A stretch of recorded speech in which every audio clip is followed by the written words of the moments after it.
respond to situations. And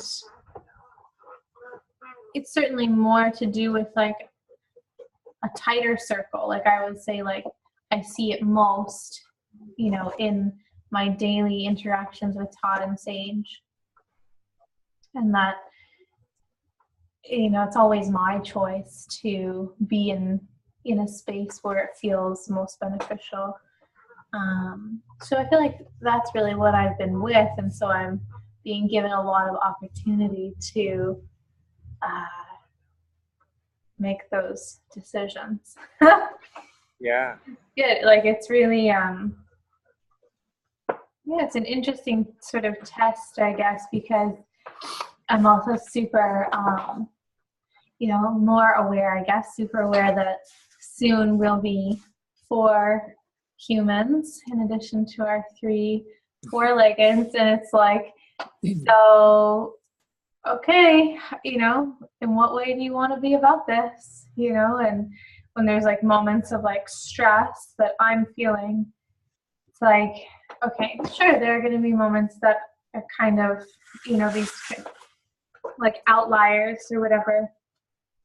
I feel like I'm endeavoring to be with some extra like mindfulness, or almost like a training of like, okay, if like this and this and this come up, you know, let's be without like snapping at the first sign of some kind of discord. So you know, it's pointing out these like tendencies to wish to just like be fully immersed in whatever it is I want to be about at that time. And then when there's an interjection or a sort of wave of some different kind of energy, the apple cart's totally upset and everything's, you know, falling apart. It's like just being a little more malleable and a lot more gentle. So that's ongoing, I feel like, in a medium-sized nutshell.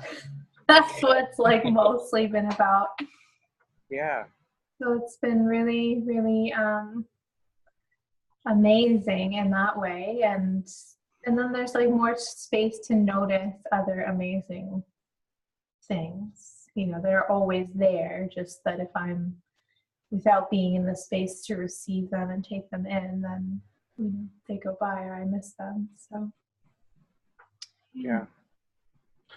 And Seiji's amazing, being an especially amazing catalyst for those sorts of opportunities to present themselves. You know, he's you know, lots of times, you know, going 90 miles an hour, and just, you know, is really engaged in things and a lot of energy. And you know, if there's any sort of time that you're just sort of hanging out, you know, if there's not, you know, something for him to be focused upon or be with in a focused way, you know, he's, you know, very much like can feel a little bit agitated, it seems like, you know, or a little bit restless. mm-hmm. You know, so it, you know, I've learned this a great deal as I've become a parent, and you know, it's become apparent, becoming apparent that you know, relaxation, you know, used to be, I just used to wish for, okay, I just want to complete all the tasks, you know, all the join that's required, and then I can just sit, you know, and just have some time to relax. And now it's more about, can I just be relaxed? Can this be a relaxing task to complete, you know, or joy to complete? And, you know, I'm relaxing while I'm doing it.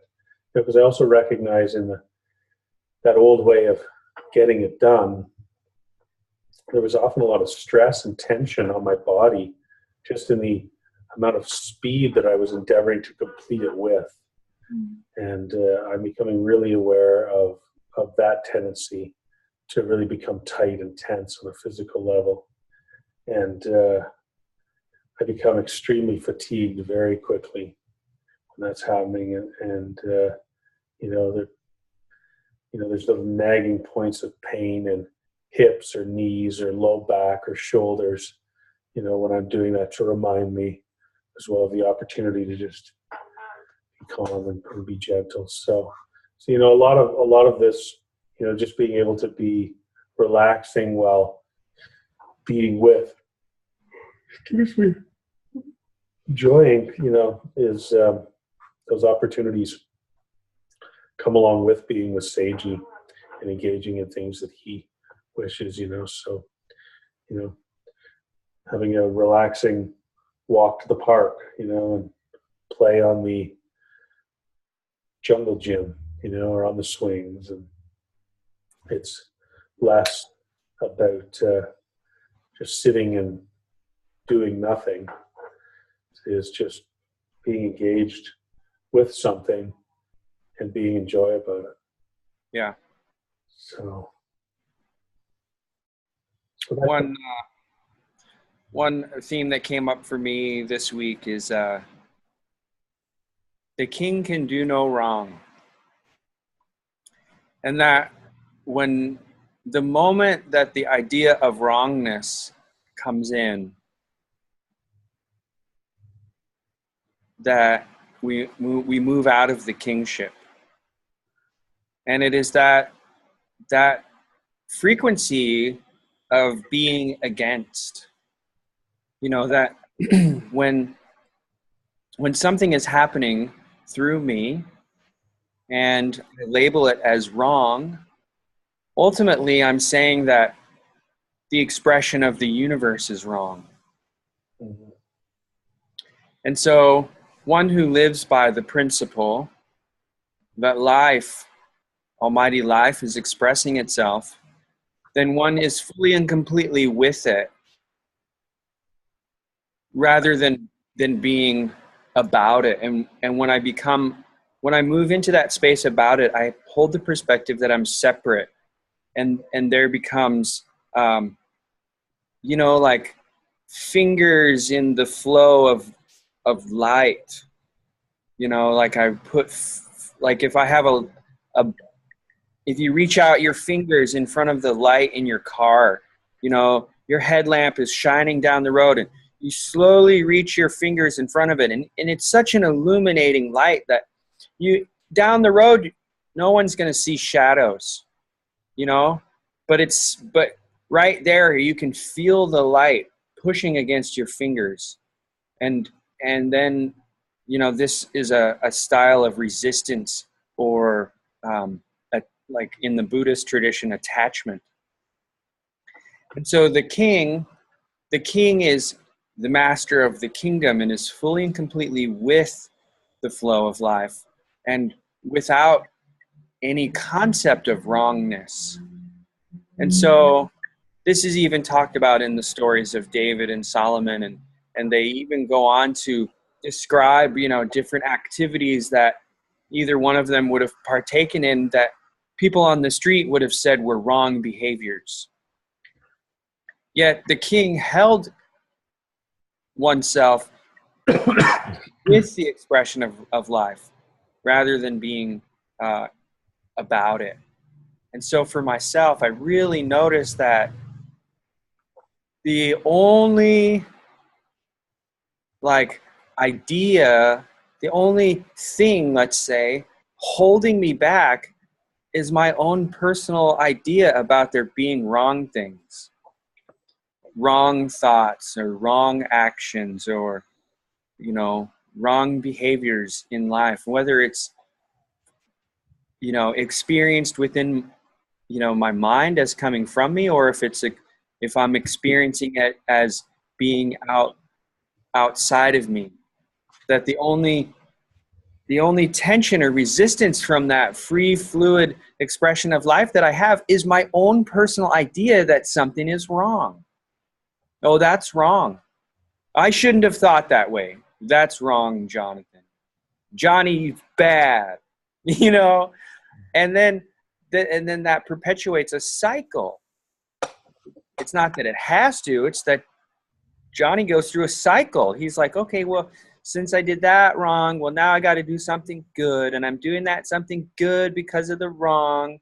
and then I got to go into this other place of forgiving myself for doing that wrong so I can get back to being good, and this whole process. And then when I've gone through this process enough, I give myself permission to be with life again.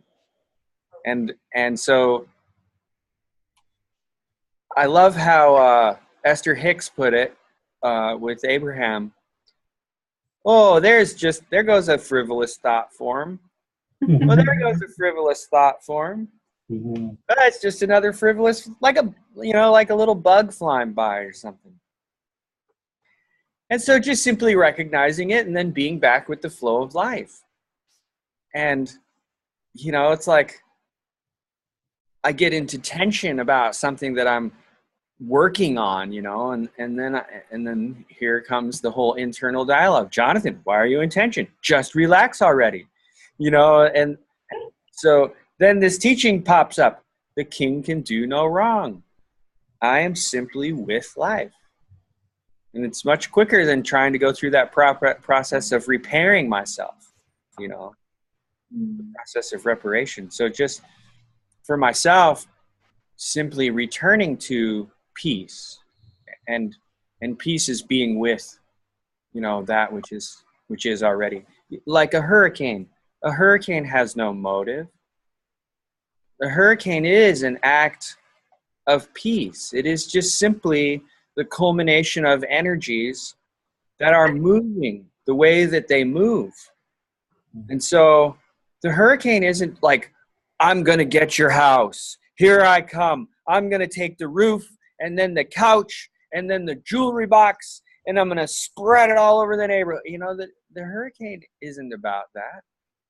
The hurricane is just all the energy of the earth packed into one little tight space, and it's being what it is all together, just pouring around, and it's carrying a lot of water and zooming around super fast, and then the water falls out, and so does the neighbor's roof, and and then I have a choice also of, well, where am I going to be? What am I going to be about that?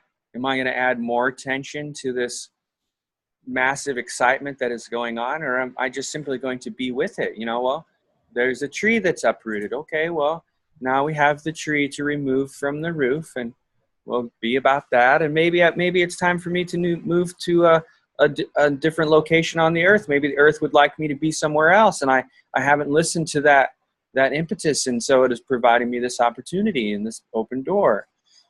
Here, all my material possessions are lessened, so I have a less load to carry. And there's a million ways to be with it, and all depending upon the choice of where do I want to come from, where do I want to be in my life, what do I want to be in my life, and how do I want to be about it or not be about it? Am I simply going to be with it? And that is peace. And so hurricane blows, and the leaf on the tree, it's just with it, It's like, here I am, woof, and then it's out in the wind somewhere, and then, it's right with the wind there. It doesn't like have a safety net or something. Cry about it. Mm-hmm. Blame it on someone or something. I heard that Irma was a liberal plot.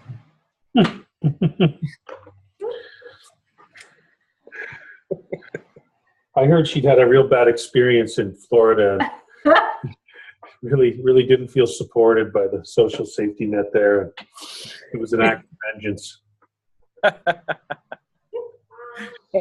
then at the last minute, she had second thoughts and remembered that real run-in she had with some Cuban, and she turned out and slammed into Cuba. Oh. Apologize for the poor joke. I feel it just, illustrating the point of how we can often wish to assign blame, or, get revenge, at someone or something, and how we hold on to that and how that just ferments within us. As you say, this is it's a convergence of energies Yeah. coming together. And When there's that space of assigning blame or feeling like someone is in the right or the wrong, then there's all these kind of resistance parties that form up, and then there's that energy of being like against and for, and then we're just kind of separating, when in like this case it's a convergence of energies from our natural atmosphere, and that's the path it took, right? Like, it's probably easier to say this because we don't live in Florida or Cuba, or for me, it's for self, like fairly unaffected by it, aside from the energetic kind of echoes, and yet if I add fuel to this fire of hurricane, what a terrible event, who's being affected and how are they being dealt with, and is that fair, and like there's this rippling where all of a sudden there's sides to something that was never about making someone suffer or making someone wrong. Yeah. I've been experiencing a little bit of that, even like last night I was messaging my dad back from a couple of texts and conversations that we've had recently, and I felt so conflicted about how to say what I really wanted to say or how to respond in truth. And I was feeling like, oh, I have all of this anxiety about being perceived as like right, or in my, like I had the right to say this, or what, to be in this position, like, or that I might be perceived as wrong or some other negative kind of thing by however I responded. And it was like, this is just a conversation. Like, this is not meant to be about someone winning or someone or me feeling like I've succeeded in this interaction. Is just, you can just be like, I was like, Andrea, you can just respond here. I found I really required a lot of assistance. And it was like, Todd, what do I say? Like, I felt so disconnected from this capability to, this, my innate sense of truth in that moment. So it's easy, I suppose, at times, if there's all these old patterns that come through and these old hooks that still are in you, and it's like these, temptations to want to satisfy those old patterns. Yeah. Yeah, I hear you. mm-hmm. Yeah, and that's where, as we move through this time that we are in, where this awakening of spirituality worldwide and this awareness of opportunity in our vibratory frequency, our scientific perspective is expanding, galactically. Right now, we really get to see ourselves, or I do, and it sounds like you are as well, that I really have an opportunity of looking in the mirror and saying, is that me, the me that I am? Or is that me, a me that I've just been playing? Is that just a role that I've been playing? Well, am I still going to carry that role? Is this a role that is of the greatest benefit for myself? Is that role the greatest expression that I find myself being excited about, being excited with? Is this a role for me that really says who I am? And this is where it is for me, is this role that I'm playing now full? Is this a full role? Is it my whole self? Or is this just a diminished, well, you know what? I'm going to go with supporting cast today, all right?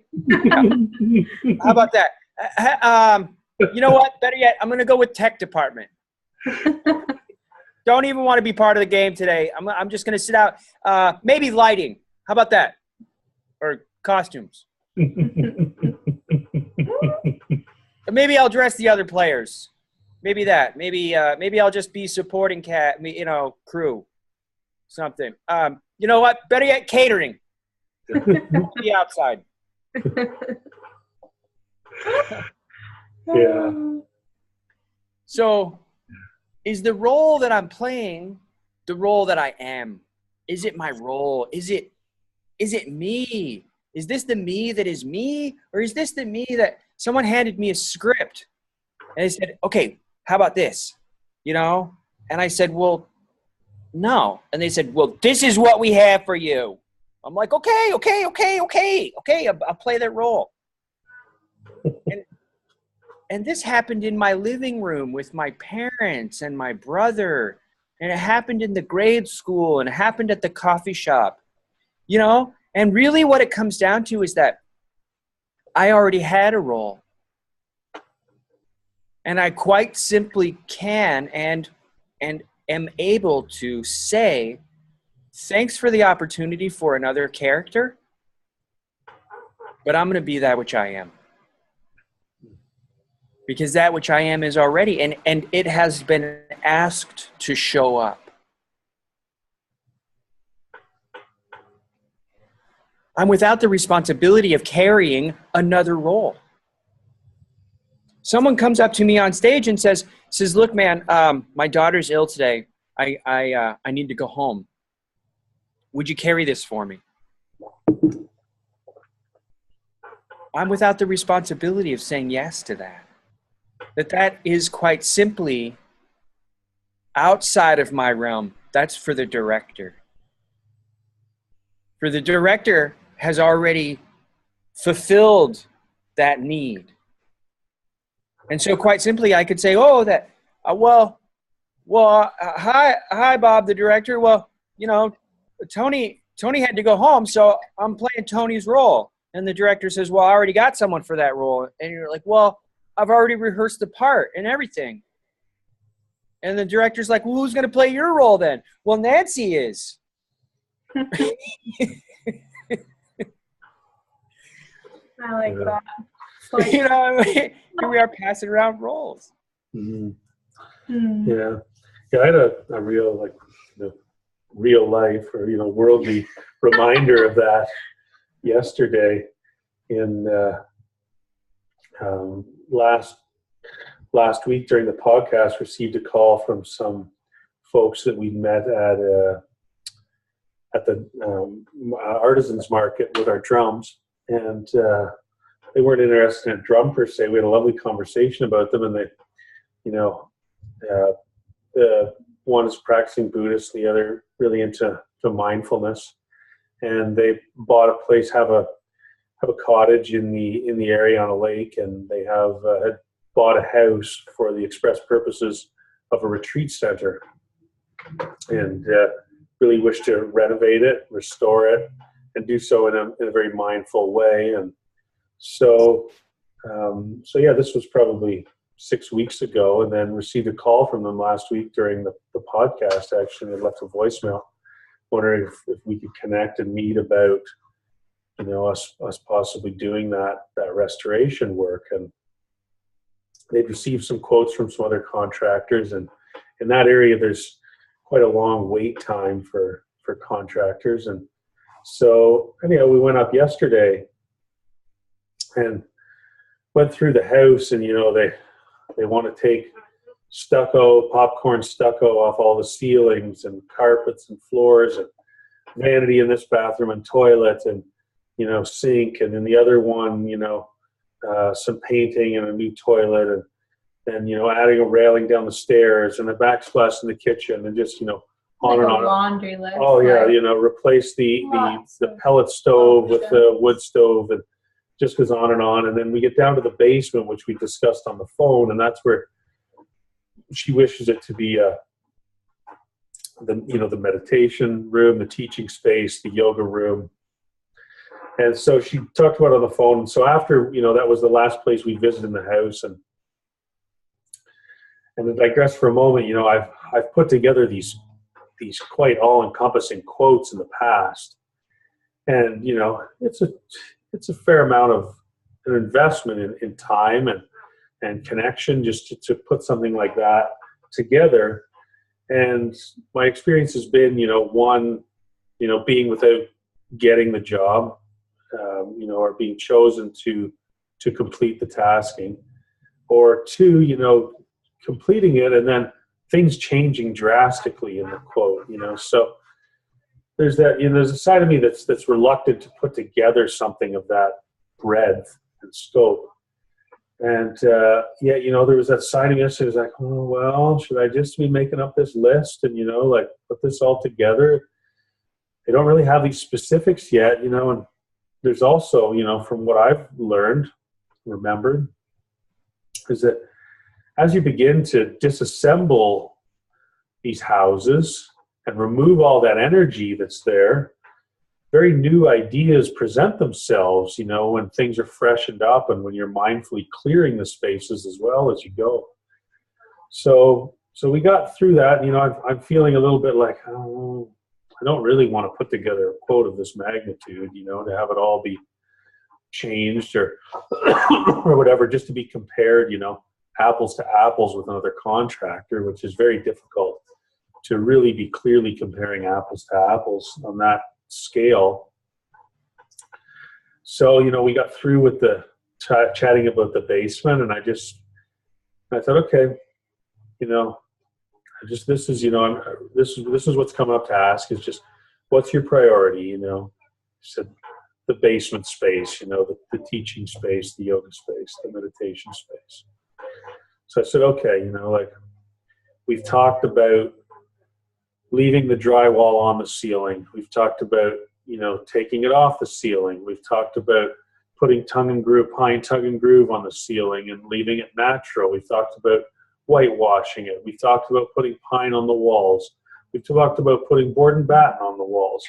We've talked about radiant in-floor heating in the floor. We've talked about electric radiant floor heating. We've talked about water. We've talked about cork on the floor. We've talked about tile. We've talked about, and I said, the bottom line, just as I said to you guys, there's a vast amount of energy held within these walls and all this dated paneling that's been painted and then having this wainscoting added over top of it and this brick hearth around the wood stove. Once we get this all out of here, we're going to have a much clearer idea of what we're dealing with. They want to really maximize the height in the room, obviously, with people doing yoga in there, and just for it feeling as open as possible. So I said, I realize you've received these other large quotes from other contractors. To me, what if we just start with, in 2 or 3 days, myself and another being could strip all of this away. We get a dumpster haul, brought into the driveway as close to this basement door as we can, and we just start hauling it out. And as things come up, do I have your permission to clear the space? If I'm feeling any energies that aren't in line with the vibration that you wish to cultivate in this space? Yes, and so that's a big opening right there when you can just have that conversation and be given the permission to do the clearing. Because we talked about, I think a couple of weeks ago, what I've encountered at space where I'm without the permission to clear. And so anyhow, we talked about that, and I said, then we're really going to know what is here. We've talked about various options of insulating this basement. We feel that we're really going to be able to make the most beneficial decision when we actually get everything stripped away and we see what's there, and then we can move forward from that place. You know, I realize there's much you wish to do, but for me, it just really feels beneficial to take this in bite-sized chunks, you know, and that was really speaking from an honest place. And they said, yeah, that really feels good.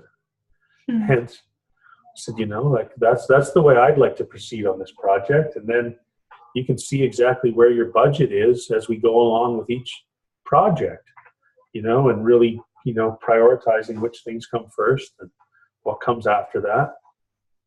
And so, you know, in a month we're going up, and, you know, Monday, Tuesday, Wednesday, gonna, you know, start peeling away the basement and revealing what's there structurally, and then start from there. And so really, you know, just a beautiful couple, you know, very, very high beings, you know, very gentle, very peaceful.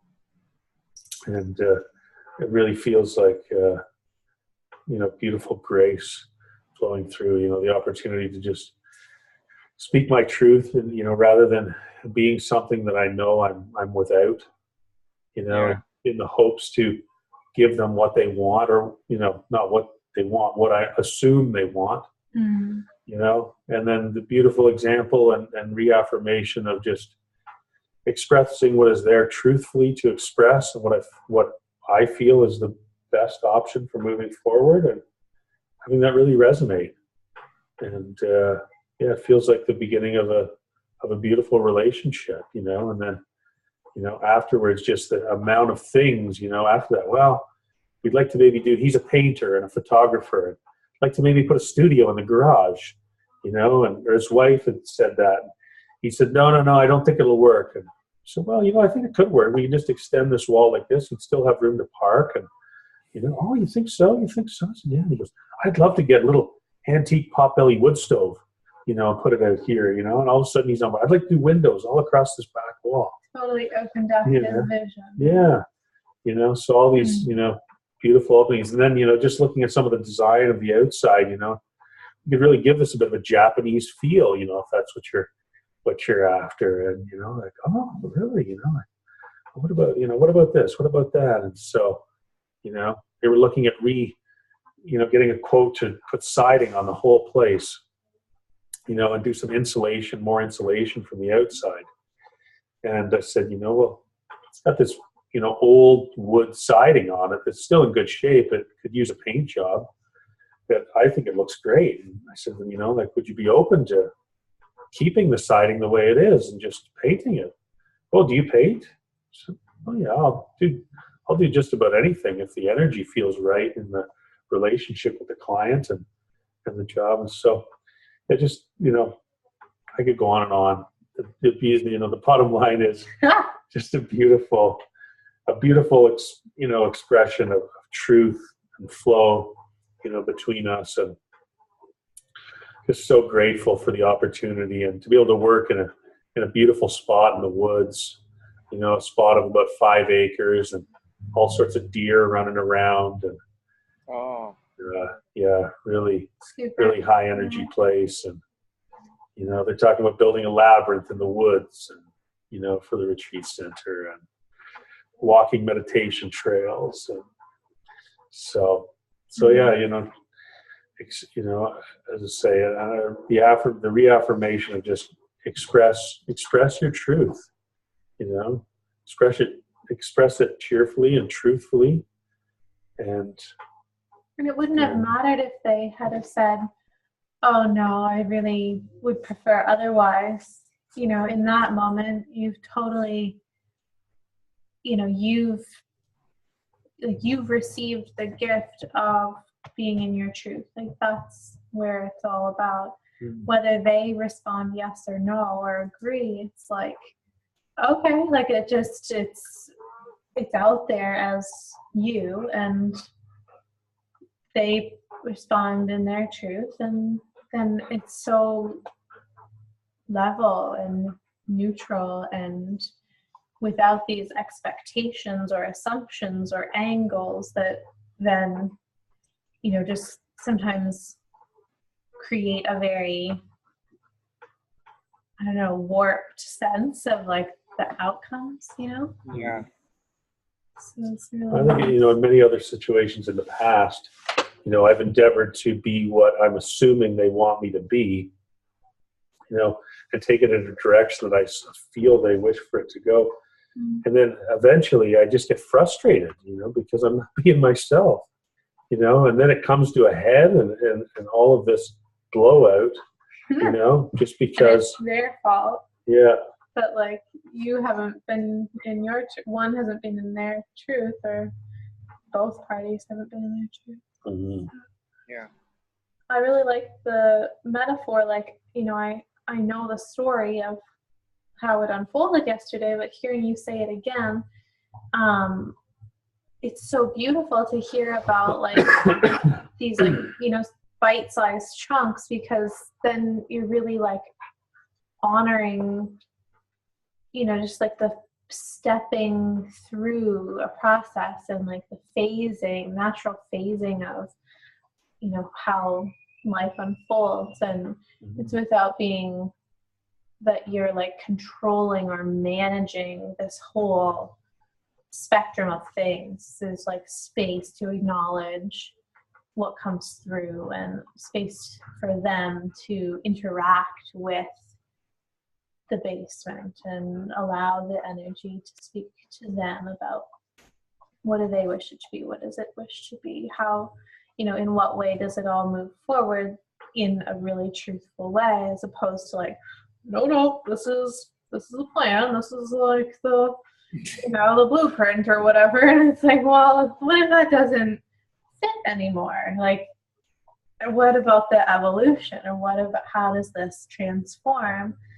And I think that's really exciting and it's really beautiful. And they're looking for, you know, this really authentic approach, which is lovely. You know, how many times, you know, does like it come through that, oh, but I can't change it now because that's not in the plan, or oh, like, you know, what will happen if we change? There's this fear of like branching out from a set trajectory, right? In many folks, I think we've been conditioned in a lot of ways to, you know, be about one path that is a sure success, you know.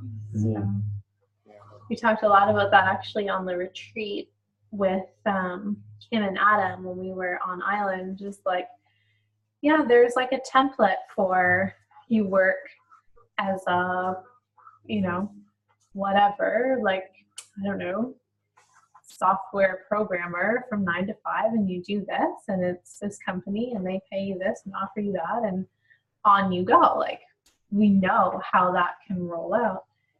There isn't really a template for you, specific being, with all your specific talents and ways of expressing them, that's totally unique. That's okay, and you make your way anyhow, even though you're not really following a path. That's kind of the beauty of it, is that you're not required to like follow a path. So Yeah. The path is the path of truth, you know, that's the template.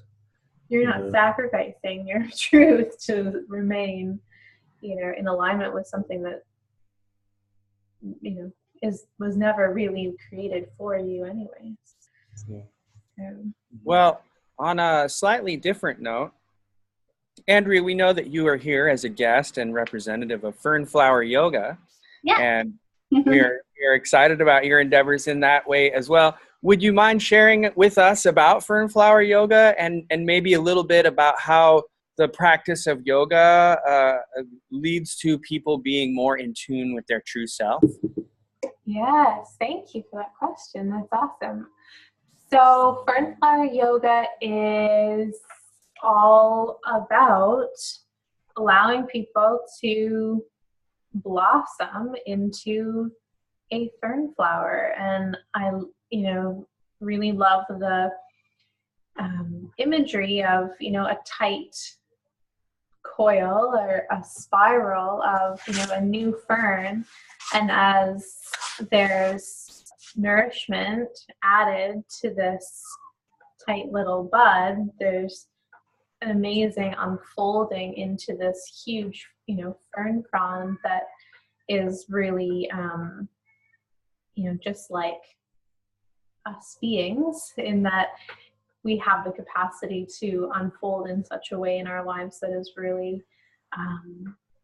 without bounds, without you know, any kind of limitations. So in the fern flower practices that I offer is really about coming as you are, who you are, where you are, and knowing that there might be some nourishment in the practice for you in some unique way. So I really enjoy the like sharing and discussing of a theme, you know, spiritual, mindful kind of theme in each class, and how I love hearing how it is impacting each individual. And then we, you know, say there's 5 people in class, there's 5 different experiences all being shared. And, you know, I really like to emphasize there's, without being like a wrong way to experience the class or a wrong way to be doing or being about the yoga, that it's like, come and be you and be with this practice that I'm offering, knowing that it's coming through me as an authentic offering for this moment, and you're going to have the experience you have, and I'm not asking you to have any kind of specific experience. Like, it's really diverse, I guess, and inclusive of lots of different people, and that's what really excites me, is that, you know, afterwards you hear about, you know, this person had this experience and that person had that experience, and yet it's being, the catalyst has been the one offering through me. So, yeah. So would you say, oh, go ahead. I was just going to, you know, say, having, you know, been in many of your classes and many other classes as well, you know, it's, you very much encourage, you know, people to be at their own pace with it, you know, just, you know, when I first started going to yoga classes, I felt like I had to keep up with all the postures, you know, as they were going through it. I found it quite fast, you know, and it was quite a while before I actually felt comfortable to just be at my own pace with it, you know, even though I had, you know, started to hear some teachers, you know, offer that up, you know, to just be at your own pace with it. And I found when I was at that place that I'm able to really honor what's coming up within my body and within my own energy system, you know, as I'm moving through it. And that is so key. And so, you know, that element of Fern Flower and your guidance, you know, you as the vessel through which the courses or the class is offered, really creating a space for people to be with themselves as they are, you know. You know, we often have, you know, some physical places of tension and, you know, holding that are different from others. So I think that's really key, and I love that about the space that you cultivate. Thanks, Todd. Would you say that Fern Flower follows any particular branch of yoga, or is it more of a free-flowing style that you develop as you go? Or could you speak on that if people were looking for a type of yoga? Sure, yeah. It's really like hatha-based, traditional, and generally basic postures from the hatha tradition.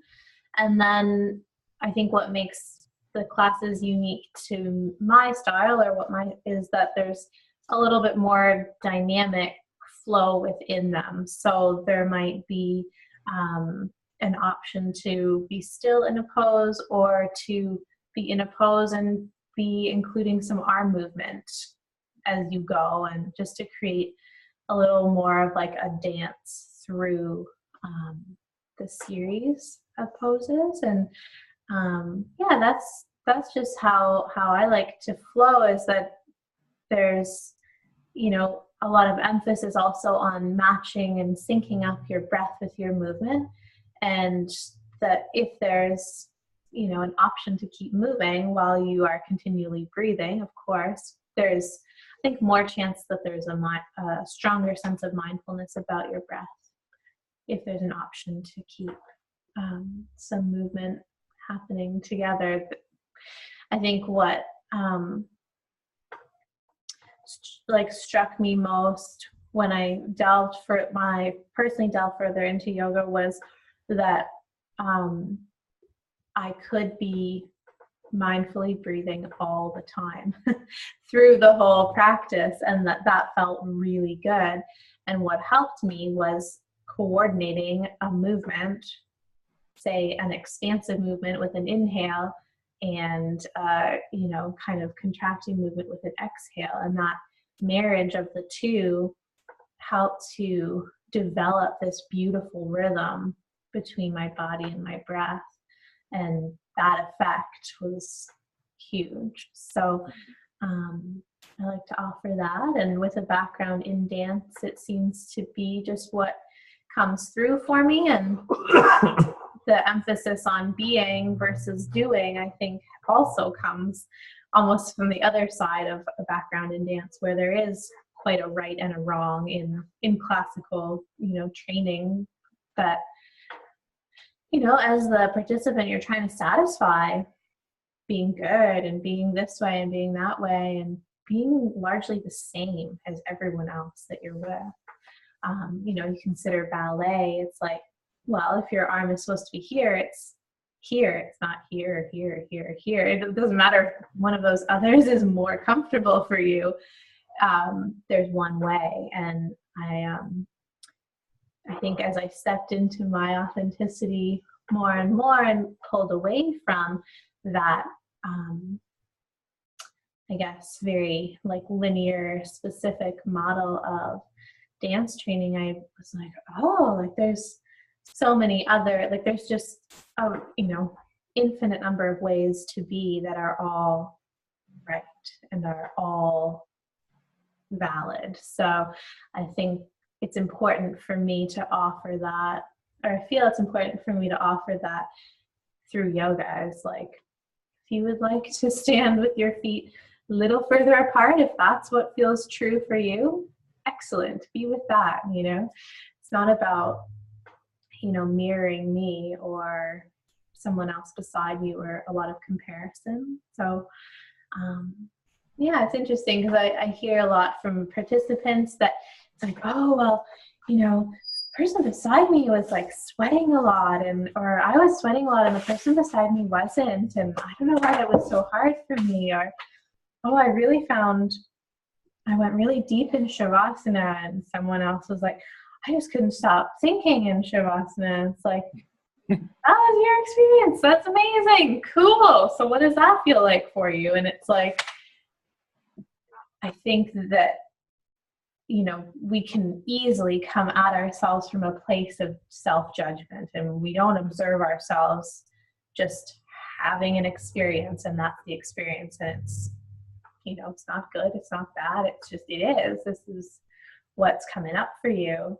And the yoga really offers an opportunity, and I often say, just observe yourself.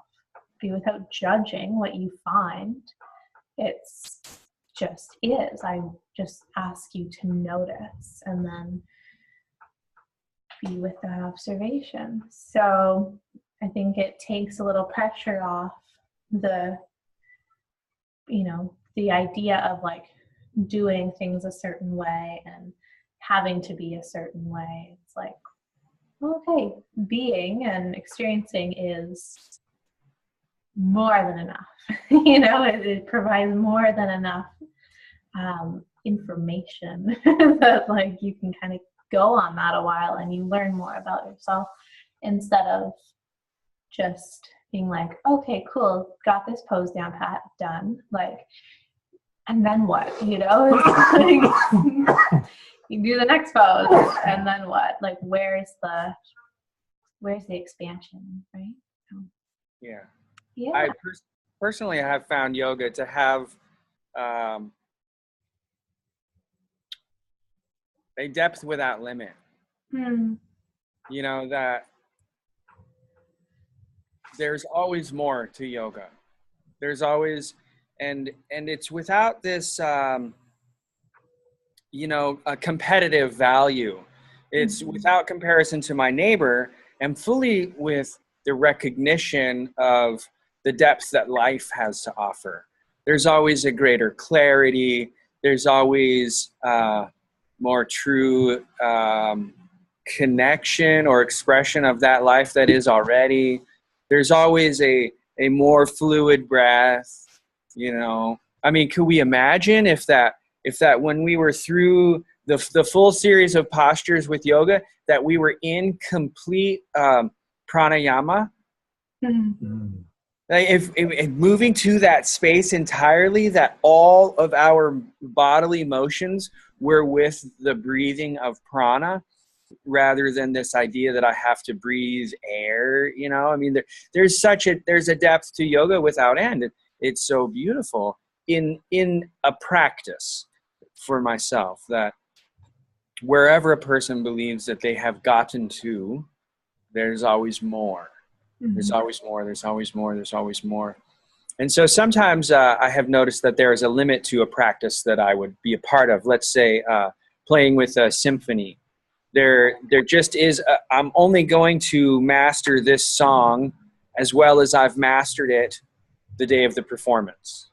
And when the performance is over, the sheet music gets turned in and we're handed a new piece, and then we work that. And so on that particular way of focus with each individual expression of music, that I'm limited for that performance, you know, whereas my overall depth of expression in music is always going to grow and expand, and it is without end as well. And one may realize yoga in a musical expression as one may realize yoga in asanas, or, you know, but I do love yoga for that. Now, also, you were saying that you are due soon, and is this October, I hear? November. November, okay. So about 10 weeks. All right, 10 more weeks. And I also know that people are very curious. Would you comment on yoga during pregnancy? Definitely. It's interesting as a yes, I consider myself a mover, or a very movement oriented person, and so experiencing a total transformation in my physicality during pregnancy is a super I don't even know, I guess, like, just incredible experience as a mover, because my instrument in my facility becomes something totally else as the baby grows, and to support, you know, the growth of a new being is such a visceral experience anyways. And then how I interact with my space is really different as well. And so in yoga, I find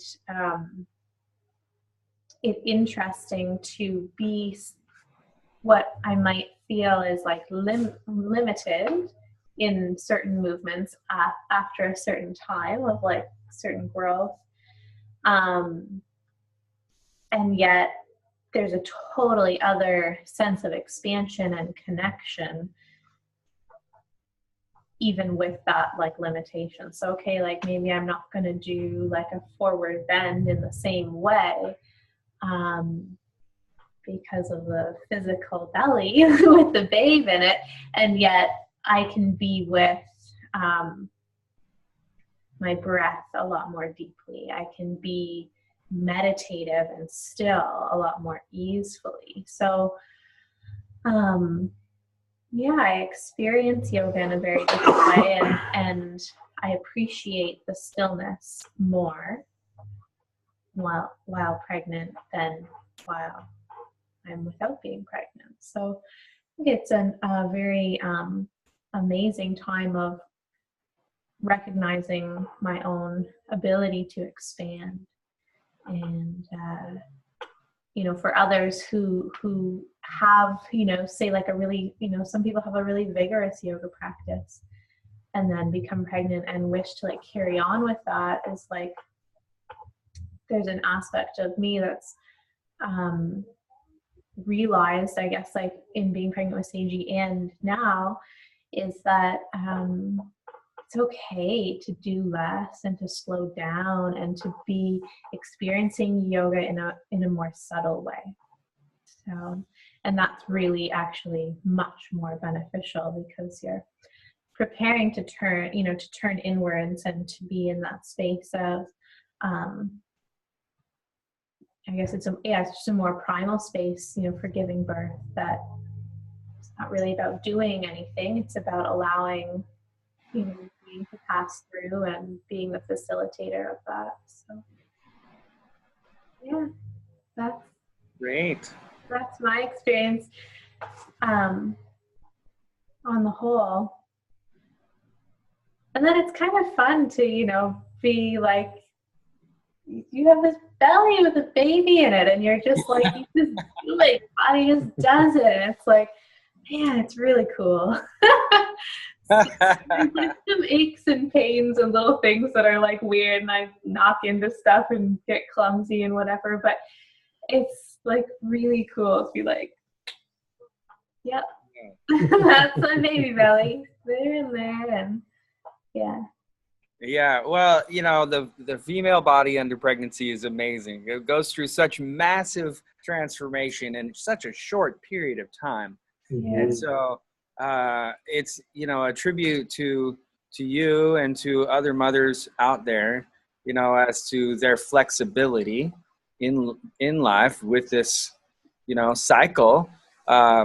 We see children go through, you know, a slight growth difference, and you know, they can barely maintain themselves, falling all over the place and bumping into things, and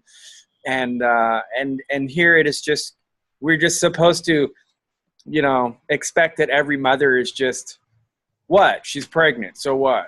I mean, but you know, your shape, your weight, your center of gravity, everything is, you know, completely new and changing every day.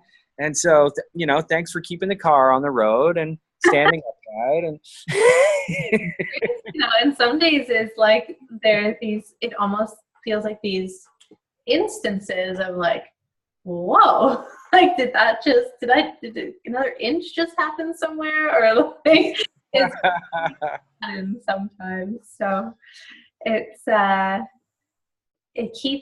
opportunity to maintain presence for sure, and to come to expect like just this constant shift and growth. And you know, it's funny, like as I say, like, you know, you all of a sudden like kind of bonk into something, whatever. It's like, oh, you know, these pants, they're not fitting you today. They fit yesterday, but not today.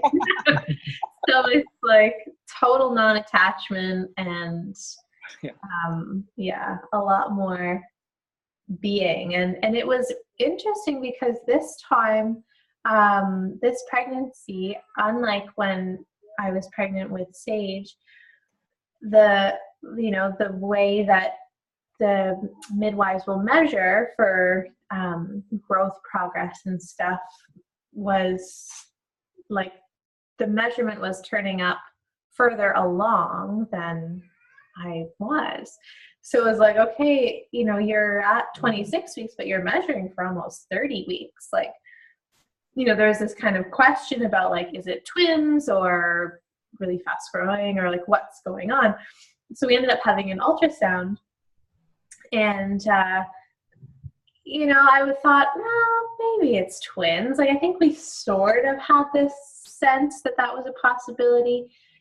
It was without being that we had any sense that there was any kind of complication or something to be concerned with. We had an ultrasound, and from the ultrasound, it was right on track with like our dates and everything. And it was just sort of this interesting confirmation that like, I feel like this babe wishes for more space, just a little more room to like stretch out. And like, that's okay. Cause like, you know, my being and their being are cultivating their living situation, I guess. And like, just, it is what it requires to be. And like that transformation in my like ability without like a conscious sense to provide that is like amazing, you know. It's just totally as it's meant to be. So yeah, I think it's nice to also honor like being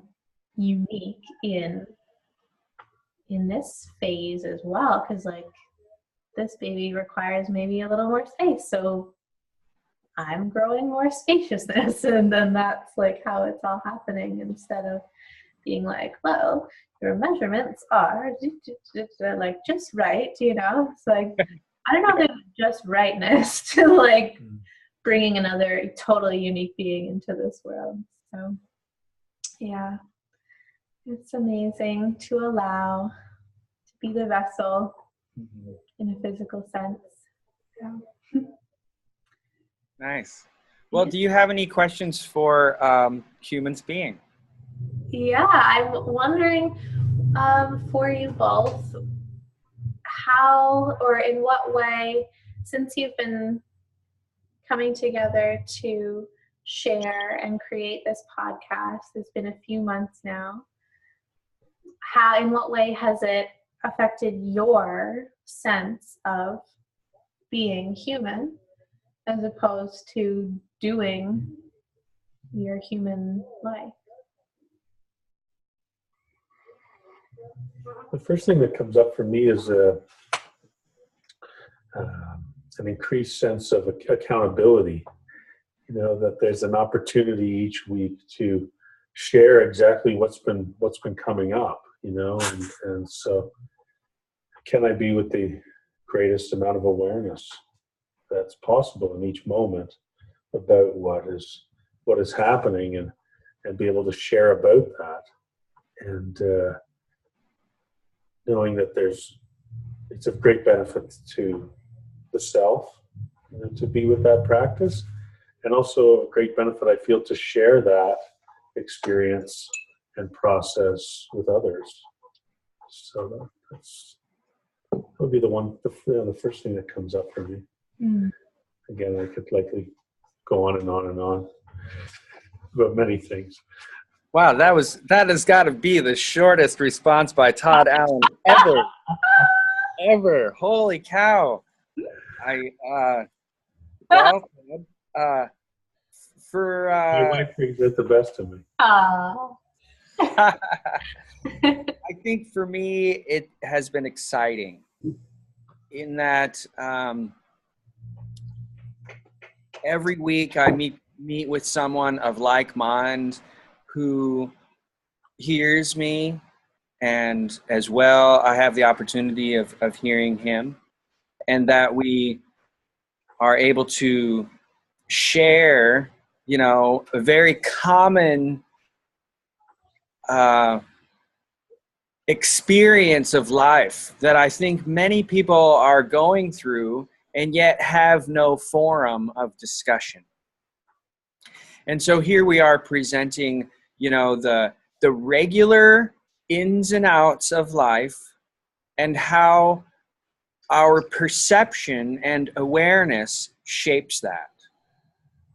You know, that we are all experiencing life. This life is happening and we are all experiencing it. And yet, oftentimes there are very few words for really explaining what it is we're going through. And so here, especially Todd and I are very wordy individuals. And so we get into the words of it.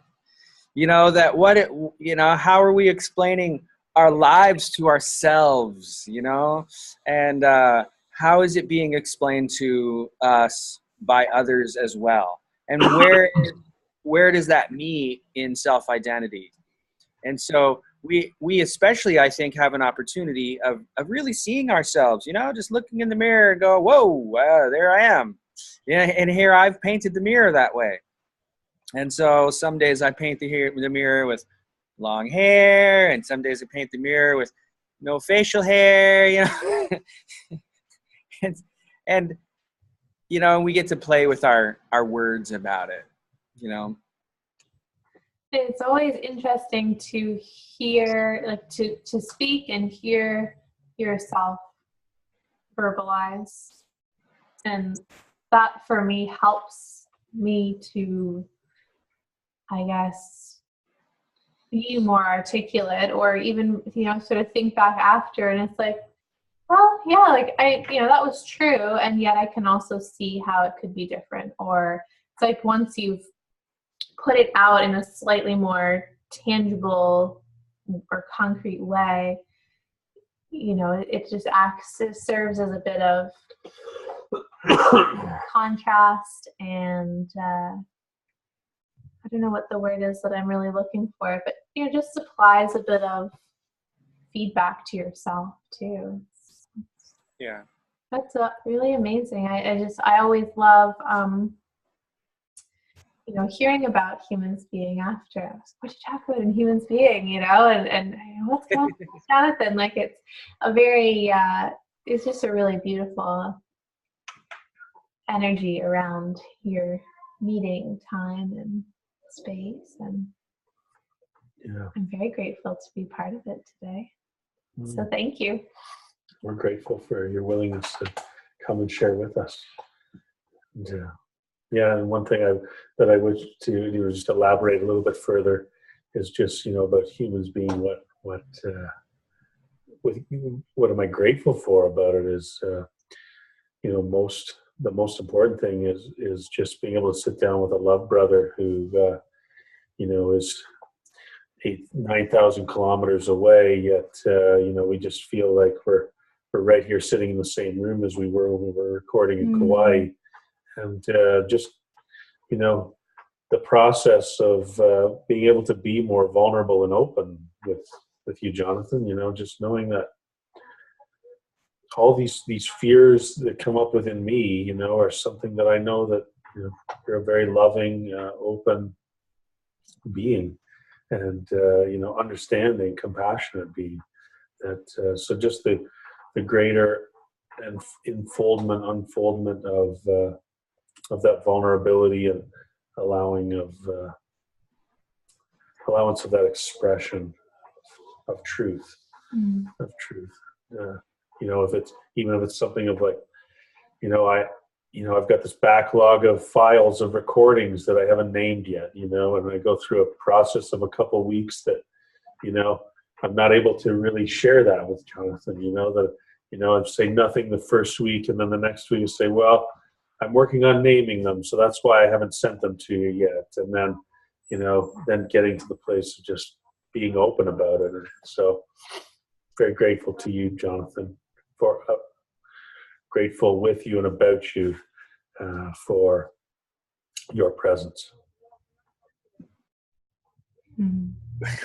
We're in it together. It's beautiful.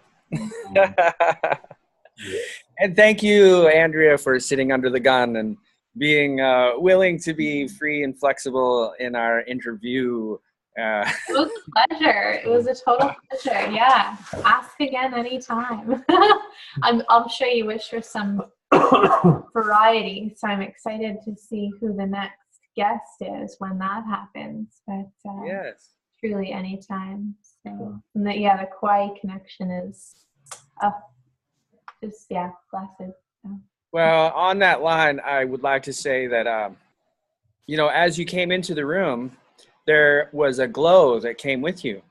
Oh. And it was it was, wow, this feminine energy, it radiating from you, and so it was, like you're saying, that we are here.